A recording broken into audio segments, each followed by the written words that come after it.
혹시 이런 기분 느껴보셨나요? 50대가 되면서 가슴을 누르는 듯한 기분이 자주 들기 시작합니다. 이제는 자녀들도 다 컸고 아침에 일어나도 누구를 챙길 필요도 없죠. 하루가 가도 특별히 한 일이 기억나지 않고 집 안에 혼자 있을 때면 문득 나는 이제 필요 없는 사람이 된 걸까? 그런 생각이 들곤 합니다. 마음 한쪽이 뻥 뚫린 듯한 공허함. 이건 단순한 기분이 아니라 정말 깊은 존재의 질문일지도 모릅니다. 지금 나는 무엇을 하며 살아가는 걸까? 이 공허함 정말 나만 느끼는 걸까요? 놀랍게도 지금으로부터 2500년 전에도 우리와 같은 고민을 가진 사람이 있었습니다. 그리고 그 사람이 부처님께 찾아가 이렇게 물었습니다. 세존이시여, 이제 제 역할은 모두 끝났습니다. 아이들도 다 자랐고 남편과도 대화가 없습니다. 더는 제가 할 일이 없습니다. 그렇다면 저는 지금 무엇을 위해 살아야 합니까? 이 질문에 대한 부처님의 답변은 단 한마디로 한 여성의 삶을 완전히 바꾸었습니다. 그리고 이 답은 지금 우리에게도 변화의 단서가 될 수 있습니다. 이 영상을 끝까지 보시면 세 가지를 분명히 얻게 됩니다. 지금부터 당신의 마음을 바꿔줄 단 세 가지를 알려드립니다. 첫째, 왜 이런 공허함이 생기는지 그 정확한 원인을 알게 됩니다. 그것을 알게 되면 스스로를 탓하지 않게 됩니다. 둘째, 부처님께서 제시하신 구체적인 해결 방법 세 가지를 배우게 됩니다. 이건 단순한 이론이 아니라 지금 이 자리에서 당장 실천할 수 있는 방식입니다. 셋째, 내일부터 바로 적용할 수 있는 실제 단계별 실천법을 가져가실 수 있습니다. 이 영상을 다 보고 나면 내가 왜 이런 기분이었는지 이제야 알겠다. 이제 어떻게 살아야 할지 분명해졌다. 이런 느낌을 분명히 받게 될 것입니다. 그럼 지금부터 2500년 전 부처님의 지혜 속으로 함께 들어가 보겠습니다. 2500년 전 고대 인도, 사람들은 삶의 말미에 이르면 출가하거나 자신의 삶을 돌아보는 명상으로 들어가곤 했습니다. 그 시절에도 지금 우리처럼 삶의 이유에 대해 고민하던 사람들이 있었습니다. 그 중 한 사람, 나이든 제가 여인이 부처님을 찾아와 조용히 말했습니다. 세존이시여, 저는 평생 어머니로, 아내로 살아왔습니다. 이제 아이들은 모두 출가했고 남편과의 삶도 조용해졌습니다. 저는 이제 무엇을 위해 살아야 합니까? 그녀는 말없이 고개를 숙였고 부처님은 조용히 그녀를 바라보셨습니다. 당시 인도 사회에서 여성은 주로 가족과 가정에 헌신하는 삶을 살았습니다. 자녀가 성장하고 배우자의 역할도 희미해지면 그 삶의 무게중심이 완전히 사라지게 됩니다. 그 여인의 질문은 단지 상황을 말하는 것이 아니라 자신의 존재 전체를 다시 묻는 것이었습니다. 그녀는 부처님께 묻고 있었습니다. 이제 나라는 존재는 어떻게 나답게 살아가야 하나요? 그녀의 질문에 부처님께서는 이렇게 말씀하셨습니다.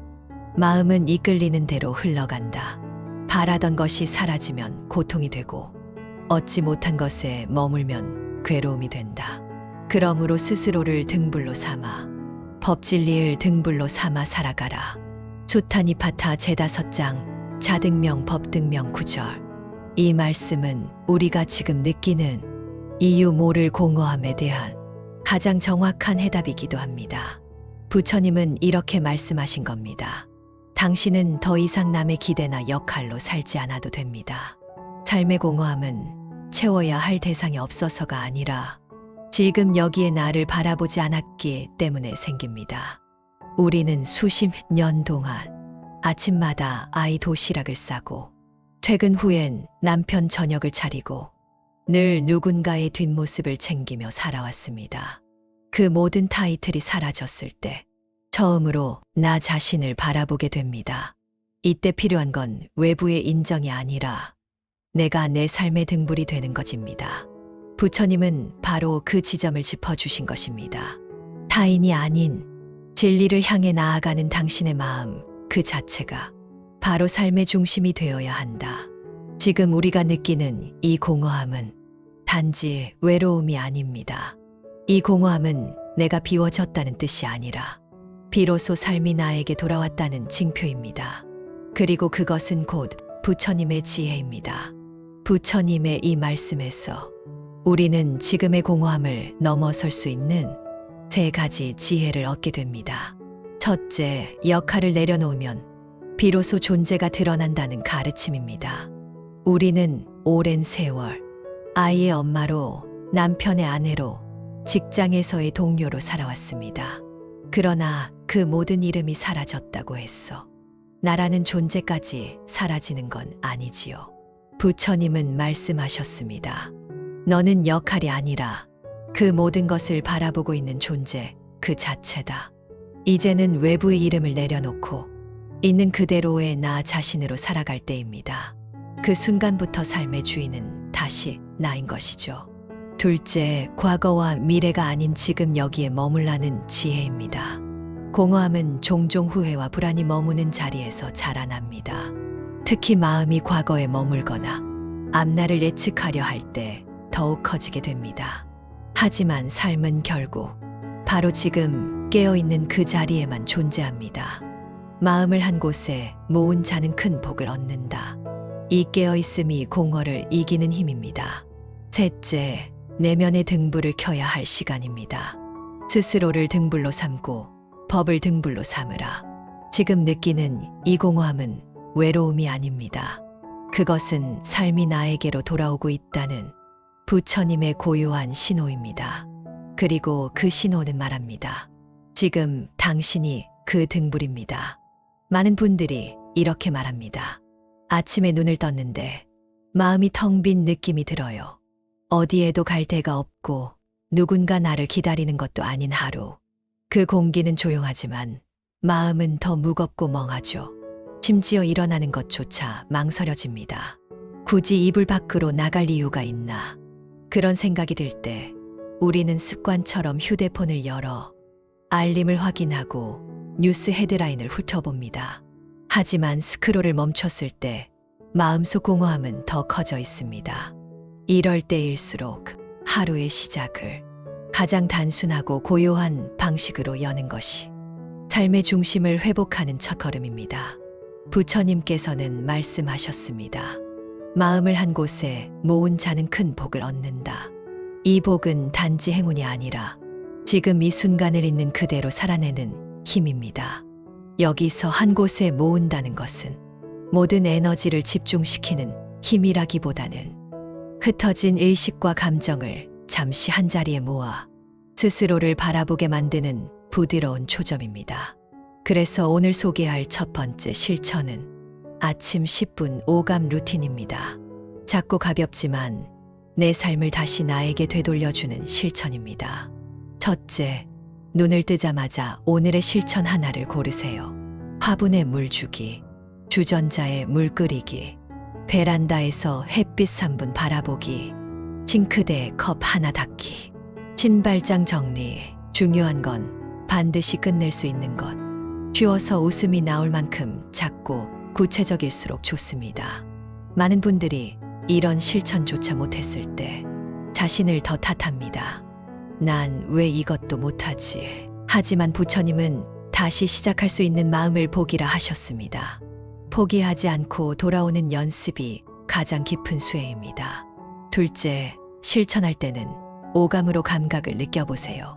물을 끓일 때 주전자의 따뜻함, 김이 오르는 냄새, 팔팔 끓는 소리를 느껴보세요. 화분에 물을 줄 땐 흙에 스며드는 물, 잎을 흔드는 바람을 바라보세요. 혹시 딴 생각이 자꾸 나는데요. 하실 수 있어요. 괜찮습니다. 그럴수록 감각으로 돌아오면 됩니다. 그게 바로 마음을 한 곳에 모으는 연습입니다. 단 10분. 짧지만 매일 반복되는 이 시간은 삶 전체의 리듬을 되돌려 놓는 기점이 됩니다. 작고 단순하다는 이유로 무시하지 마세요. 의식을 두고 실천하는 행위는 언제나 내면을 움직입니다. 셋째, 마친 후 조용히 앉아 자신에게 물어보세요. 방금 어떤 기분이었지? 시작 전과 비교해 내 마음은 어떤가? 이건 나에게 어떤 의미였을까? 처음엔 아무 느낌도 안 들 수 있습니다. 그럴 땐 그냥, 아, 내가 나를 챙겼구나. 그 한 줄만 떠올려도 충분합니다. 이런 짧은 자기 대화가 하루, 이틀, 일주일 쌓이면 마음속 감정의 파도가 점점 가라앉고 나는 여기 있다는 감각이 되살아납니다. 부처님은 이렇게 말씀하셨습니다. 스스로를 등불로 삼고 법을 등불로 삼으라. 아무도 내 삶을 대신 밝혀줄 수 없습니다. 등불은 내 안에서 켜야 합니다. 이 실천을 7만 해보면 작은 변화가 찾아옵니다. 처음엔 의식이 없던 설거지가 어느 날 고요한 명상이 되고 물을 따르던 손끝에서 내 마음이 잔잔해지는 걸 느낍니다. 누가 보지 않아도 스스로 나를 챙길 수 있다는 믿음. 그것이 존재의 회복입니다. 그러다 어느 날 누가 말해주지 않아도 내가 나를 돌보고 있구나 하는 확신이 마음속에 피어납니다. 이 짧은 10분이 반복되면 예전엔 그냥 지나치던 순간들이 달라지기 시작합니다. 마시는 물 한 모금, 바람 소리, 창문 너머 빛의 각도 같은 것들에서 내가 살아있다는 실감이 깃들게 됩니다. 그 작은 인식이 삶 전체를 바꾸기 시작합니다. 이 시간은 더 이상 공허함을 덮는 도피가 아니라 지금 이 자리로 나를 데려오는 가장 조용하고 분명한 귀환입니다. 그리고 그 조용한 귀환의 순간, 비로소 지금 여기 있는 나를 만납니다. 50대가 되면 날수가 줄어드는 게 자연스러운 걸까요? 대화가 없어도 문제는 없어. 굳이 말해서 감정 상할 일은 만들고 싶지 않아. 이런 말로 우리는 서로 말문을 닫기 시작합니다. 하지만 부부든 가족이든 말이 줄어든다는 건 마음의 거리도 커진다는 뜻입니다. 조용한 시간이 계속되면 오히려 서로의 상태를 오해하기 쉽습니다. 말하지 않으면 진심은 전달되지 않고 오해만 자랍니다. 우리는 종종 말을 줄이면 갈등도 줄 거라고 믿습니다. 그 조용함이 평화처럼 느껴지기도 하죠. 하지만 시간이 흐를수록 그 침묵은 서로의 마음을 점점 더 오해하게 만듭니다. 말 안 해도 알겠지라는 기대는 쌓이고 말하지 못한 감정은 서서히 벽이 됩니다. 겉보기엔 평온해 보여도 서로의 감정은 점점 닿지 않는 방향으로 흘러갑니다. 부처님께서는 말씀하셨습니다. 말은 마음을 드러내는 그릇이며 말이 멈추면 마음도 멀어진다. 그렇다고 무작정 감정을 쏟아내는 것이 해답일까요?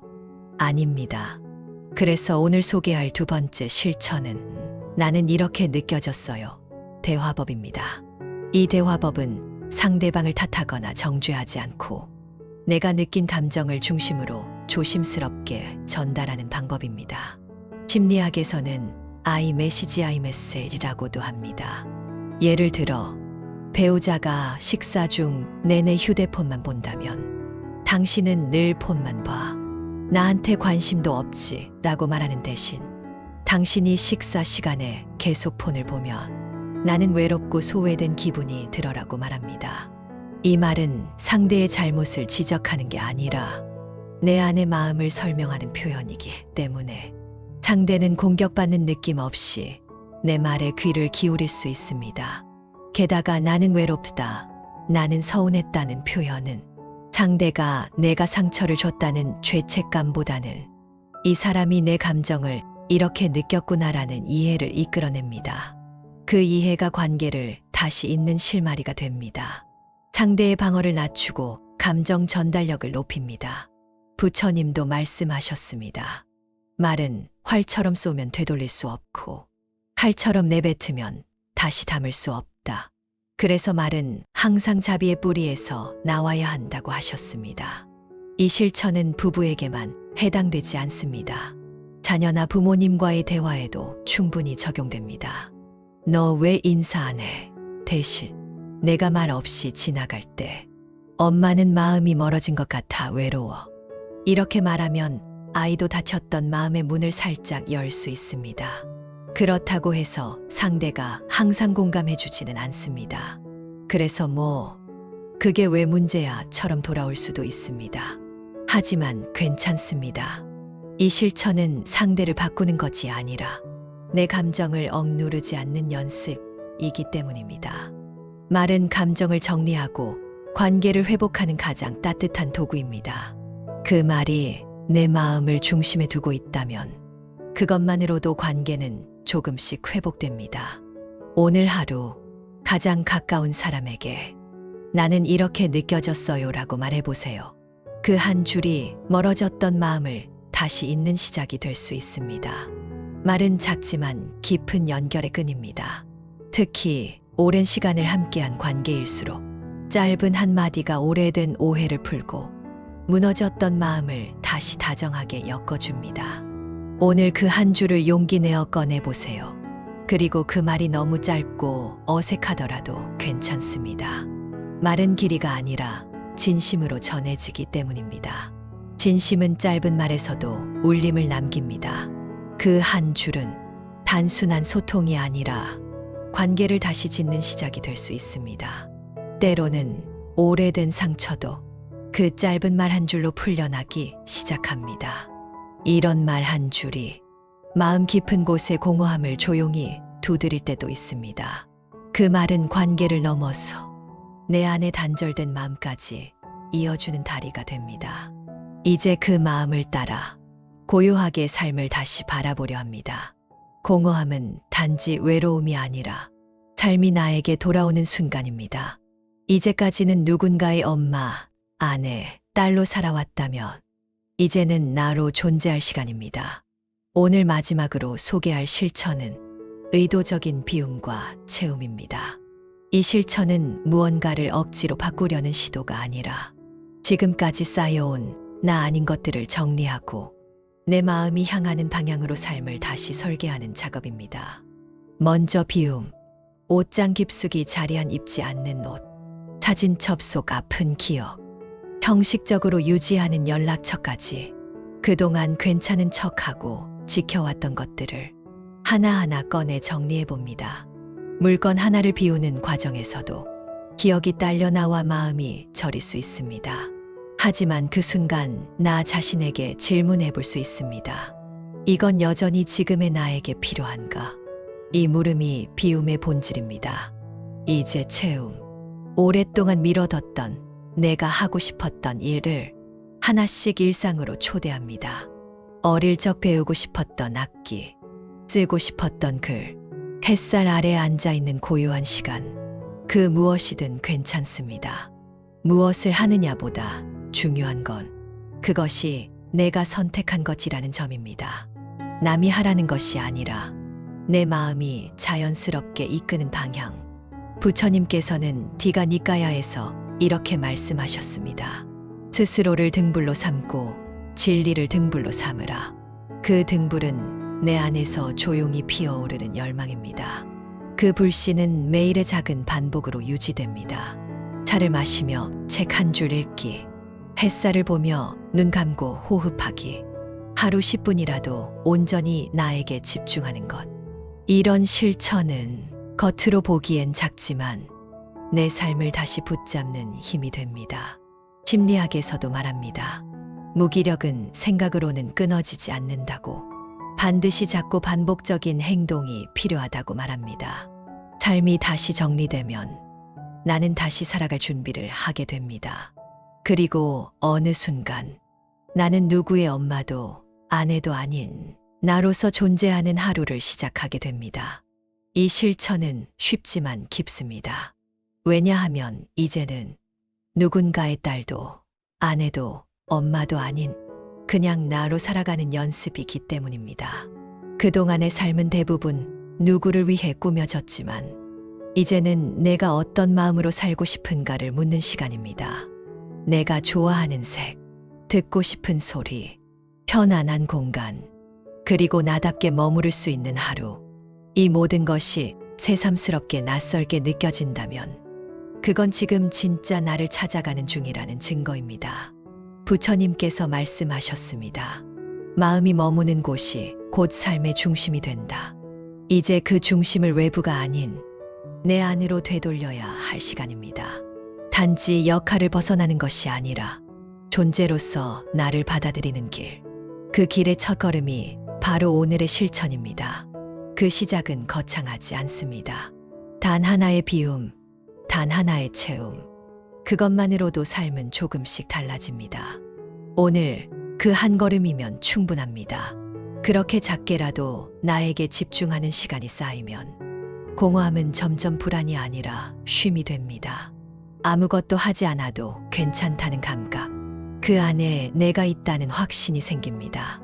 그건 결국 다시 나를 알아보고 내 삶을 천천히 회복해가는 길입니다. 누군가를 위한 내가 아닌 나로 사는 삶이 시작되는 길목입니다. 공허함은 감정이지만 동시에 철학적인 질문입니다. 왜 우리는 텅 빈 마음을 느끼는 걸까요? 불교에서는 이러한 고통의 뿌리를 집착과 무지에서 찾습니다. 우리는 내가 누구인가를 역할로 정의하며 살아왔습니다. 그 역할이 사라질 때 마치 나도 함께 사라진 것 같은 착각에 빠집니다. 나는 누구의 엄마였고 아내였고 일하는 사람이었다. 그 역할에 대한 집착이 강할수록 그것이 사라졌을 때 고통은 깊어집니다. 역할이 사라진 것이 아니라 내가 사라진 것처럼 느껴지기 때문이죠. 심리학에서도 말합니다. 삶의 정체성이 타인 중심으로 구성돼 있을수록 그 정체가 사라질 때 자아가 흔들리고 그 틈으로 깊은 무기력이 들어온다고요. 또 하나는 무지의 외디야. 고정된 나라는 게 존재한다고 믿는 어리석음. 그래서 외부 조건이 무너지면 나도 무너진다고 느끼는 것입니다. 하지만 부처님은 말씀하셨습니다. 너는 역할이 아니라 그 모든 것을 바라보고 있는 존재 그 자체다. 이제 질문이 바뀝니다. 이 공허함을 넘어서 나는 어디로 가야 할까? 부처님께서는 고통의 뿌리를 꿰뚫어 본 다음 분명한 방향을 제시하셨습니다. 바로 세 가지.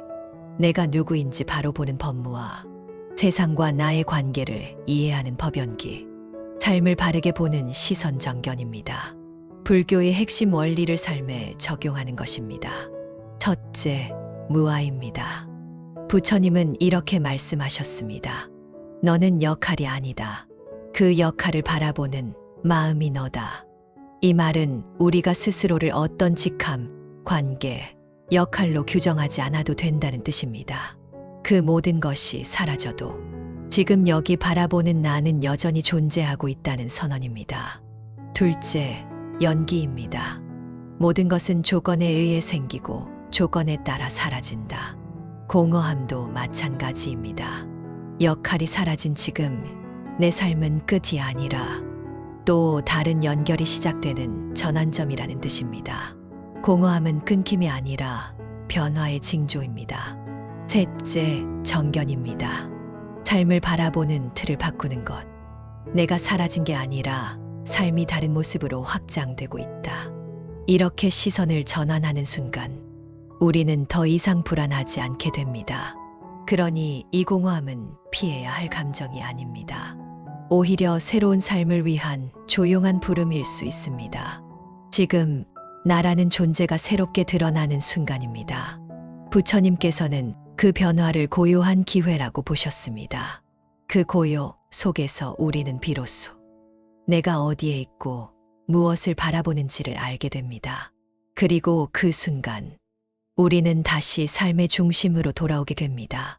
바로 그것이 부처님이 말씀하신 지혜의 시작입니다.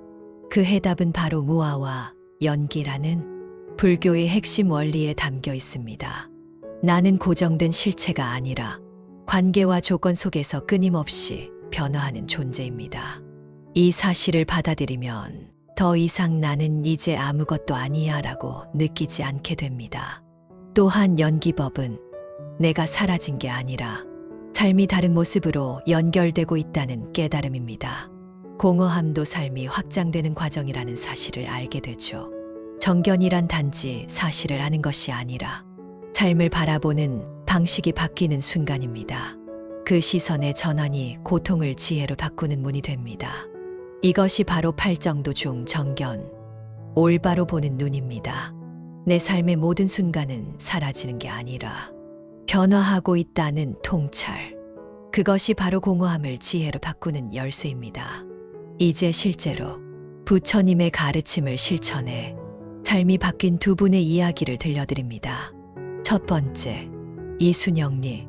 자녀가 출가한 뒤 텅 빈 집에서 무기력과 외로움에 시달리셨습니다.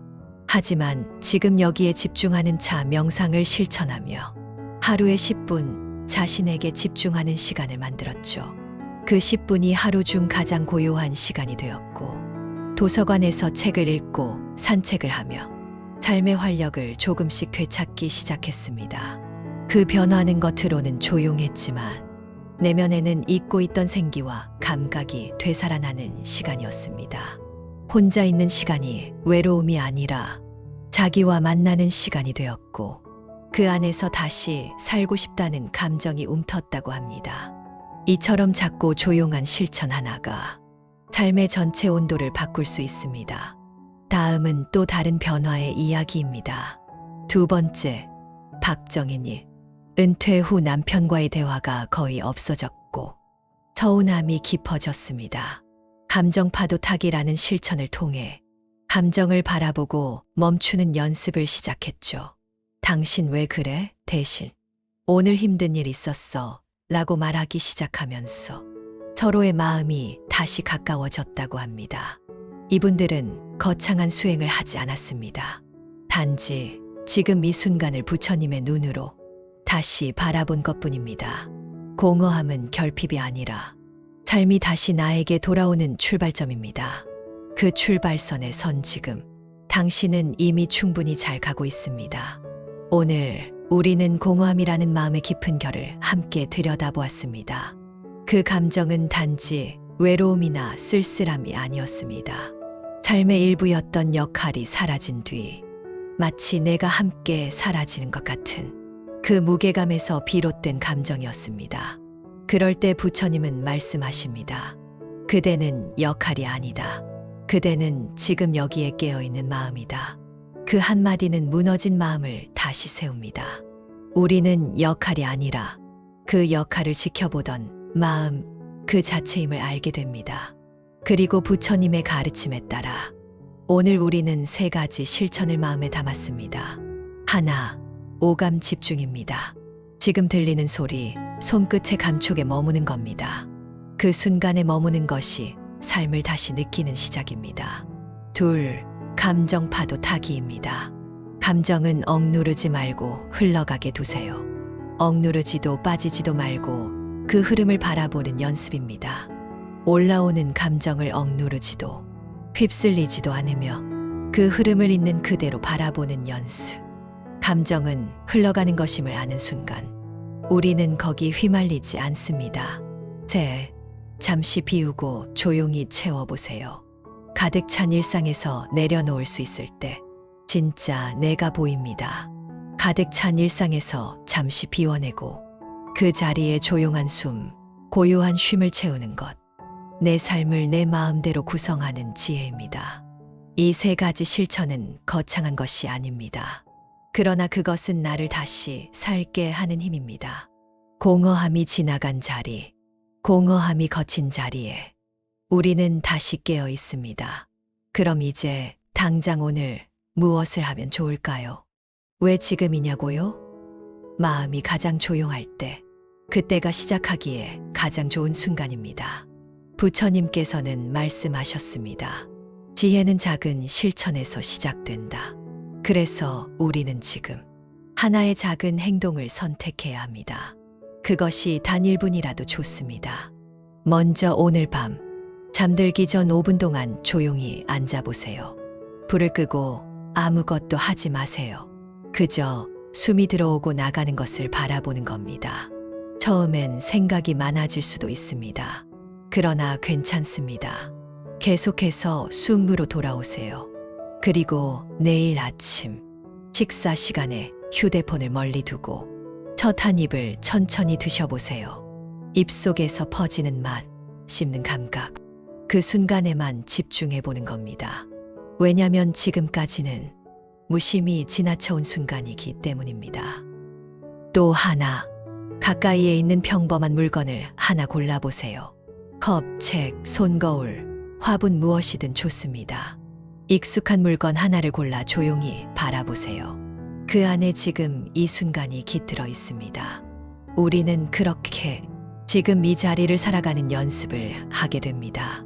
중요한 건 양이 아닙니다. 크기나 기간도 아닙니다. 지금 당장 해볼 수 있는가입니다. 작은 실천은 생각을 멈추고 마음을 고요하게 하며 내 삶을 내가 이끄는 첫걸음이 됩니다. 오늘 당신의 하루에 그 한 가지를 넣어보세요. 지금 이 영상을 보고 계신 당신, 아마 마음속 어딘가에서 조용히 고개를 끄덕이고 계실지도 모릅니다. 공허함은 마치 텅 빈 골목 같습니다. 사람도 없고 소리도 없고 조용해서 더 낯선 곳. 하지만 그 고요 속에는 반드시 새로운 무엇이 도착합니다. 부처님은 말씀하셨습니다. 고요는 진실이 머무는 곳이다. 당신이 지금 느끼는 그 공허함은 삶이 당신에게 말을 거는 방식입니다.